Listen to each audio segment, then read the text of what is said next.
So you're looking for a niche for your marketing agency services. My name's Conrad, and in this video I'm going to give you a structure to follow and teach you what niche to go into and offer your services. I'm also going to educate you on important metrics to understand and know when choosing a niche. And the last thing that this video is going to do is tell you the top 10 most profitable niches in 2024, so stick around and watch till the end of the video. No, we don't do that on this YouTube channel. Unfortunately, that's not something that we're going to do. So there's not going to be a specific niche to go and jump into to make you 10k per month and make it super easy, because in a quite brutal honesty, it really isn't easy, okay? It's grueling, it's difficult. But the most important thing I always say and I always stress, it's possible. So with that said, I'm going to keep this raw and I'm going to keep it real. So if you're here for some value, stick around. And if you were waiting and expecting somebody to tell you a niche that will magically just make you 10k per month, then unfortunately this isn't the YouTube video for you. Before we jump in, go and sub to my newsletter. This was covered on the newsletter and I'm just running through it again for a YouTube video to try and educate a few more people and hopefully inform you guys about how to actually choose a niche and what to look out for and what to sort of avoid. But yeah, if you're interested in agency, personal growth and that sort of stuff, then go and sub to my newsletter, completely free. I don't sell you anything in there, probably never will sell you anything in there. And it's all about agencies and personal growth, as I said. If you're interested in learning more, then you can book a one-to-one call with me in the link in the bio, and pretty much that's it. Nothing more, nothing less. Let's jump into it. Okay, so let's establish this. A niche is a target audience, which means construction, home improvements, dental, law, fitness, they're not niches, okay? You can't just go around saying that you've got an agency in dental, because dental covers probably about 50 to 100 different types of dental businesses. Same again with law, same again with construction, same again with home improvements. Unless you're really going after the small home improvement companies, when you say home improvements, again, it's the same thing. It's a market, okay? You need to dive super deep into that sort of market and then narrow down into a specific audience within that, which is then your niche, okay? So a few examples to sort of illustrate that. Electricians installing EV chargers. If you know moving forward that you've chosen electricians that are installing EV chargers, so electrical vehicle chargers on the house, when you start creating your offer, when you start looking at the problems and the pains that these guys sort of face on a day-to-day basis and choosing a service for that moving forward when you're building out your agency, it's a lot easier because you understand the profile of the person that you're going to be targeting. So with that said, electricians, you start pairing it with, okay, they're going to want leads. What's the best leads? Well, Facebook probably not going to be the best platform to use for leads for electricians, especially when they're doing these types of jobs. Okay, probably going to be looking at Google ads. You start pairing it up together. You start seeing what problems they face, what pain they face. Then you start narrowing down, and that way you start actually creating an agency around a specific type of audience, which is just so much easier to sell. Same again, painters doing domestic jobs, cleaning companies looking for commercial work, therapists are put down, coaches, accountants, plumbers. Again, for these, they're slightly more broad. You want to jump into more about, for example, the therapists, what sort of therapy are they offering? Same with the coaches, who are they coaching? Accountants, what types of businesses they're working with? Are they working with small businesses, with large businesses? Do you want to work with accountants that work within a specific industry? Plumbers, again, same. Plumber can be going and fixing a sink, or plumber can be also going doing a bathroom. So you want to be narrowing down to what services they're offering. And I guess you sort of get the idea moving forward. So I'm not going to carry on naming them. But everybody raves about structures, formulas, and that sort of stuff. And realistically, there's only 5 things that you sort of want to look at.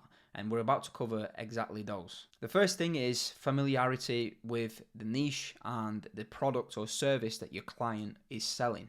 How well do you actually know what your customer does or what they sell? Is going to make it so much easier for you if you understand what they sell. If you've ever had an experience with this product, or whether you just read up online about it and actually understand it. What problems do their products or services solve for their customers? Do you actually understand the potential customer? The second thing is the average order value.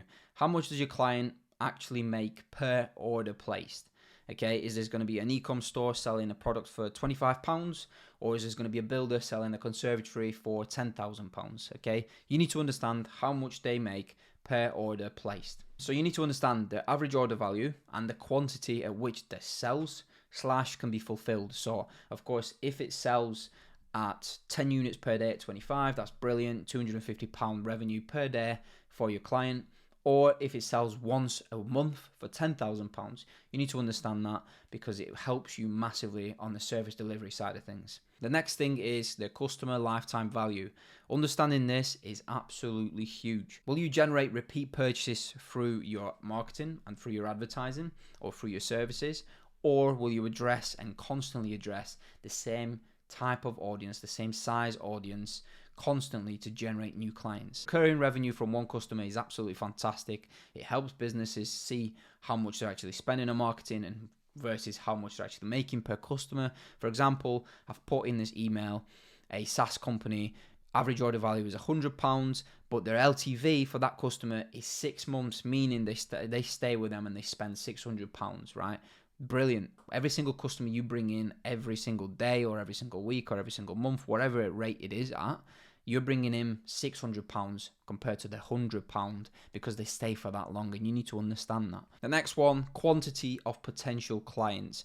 How many businesses like your client is there out there? Does that make sense? So how many potential plumbers is there out there? How many e-com stores selling this product is there out there? Etc, etc. You get the idea. Are they super common? Are they super rare? Ideally, you want to work with people and businesses that can attract new customers without having to promote crazy offers or discounts. As if it's a common business, chances are the competitors are advertising, so you need to sort of be able to beat them on creatives, on offers, on promotions, on products, and so many other different things. It starts getting a little bit more complicated to actually deliver the service. But yeah, like local based businesses, if they're doing doors and windows in a small village or in a small town, nobody else is doing it. As soon as you start putting Facebook ads on there, a load of people are going to flood straight to them because nobody else is really doing it. But if you're in a big city, let's say Manchester or London, there's going to be thousands of companies advertising on Facebook, meaning you need to be pushing really good adverts. And a lot of the agencies out there just start pushing big discounts, gets them leads, but eventually they don't actually turn them into customers, which then hurts the reputation of the agency. Regardless, you need to understand your client and how many potential clients you have within that market. The next thing is how many potential clients your client can have, okay? So their total addressable market. For example, a local florist, if they go and advertise on Facebook, they have a town of 30,000 people. That's their market, 30,000 people. Now, there could be a national conservatory company that does installations or that does DIY packages and sells them online, whatever it is. They've got a whole nation that they can advertise to. So you need to understand this, because you need to get the balance right. You can't run Facebook ads for a florist when they've got 30,000 people in the town and the village. They're not selling them online. They're just getting them people through the door, because the chances are maybe 1%, maybe 2% of those people are going to come through that door and potentially purchase once a month or maybe once every 3 months, okay? So your marketing is really not going to be effective. But looking at that florist, instead of doing paid ads, you could potentially look at doing content and social media management and try and go viral to get people from all around the country to travel down to that one florist. And the last one is, can you deliver your service to this niche? It's pretty self-explanatory. Essentially what it is ease of delivery. How easy it is to generate them customers or sales. So if you're targeting a florist, like I just said, it's going to be very difficult to get results with paid ads because there's just not that many people in the town to be targeting. Whilst if you start spreading that budget across the nation, you're really not going to get effective results. Instead, you could potentially opt for content or viral content, whatever it is, to potentially get more customers that way. Whilst if you're doing a cleaning company within the same town, they're able to travel to their customers, let's say 20 miles, 30 miles, 40 miles. You're able to cover a bigger area, get them better results. And then another 4 questions to sort of answer. Does the niche need what you are selling? Does their customers need their products or services? Is this a growing niche? Can they afford your services? And that's pretty much it. Hopefully this helped. Hopefully you took a pen and a paper. If you didn't take any notes, don't worry, I got you. k23.info into your little Google browser and my website's going to come up. You're going to have this newsletter on there.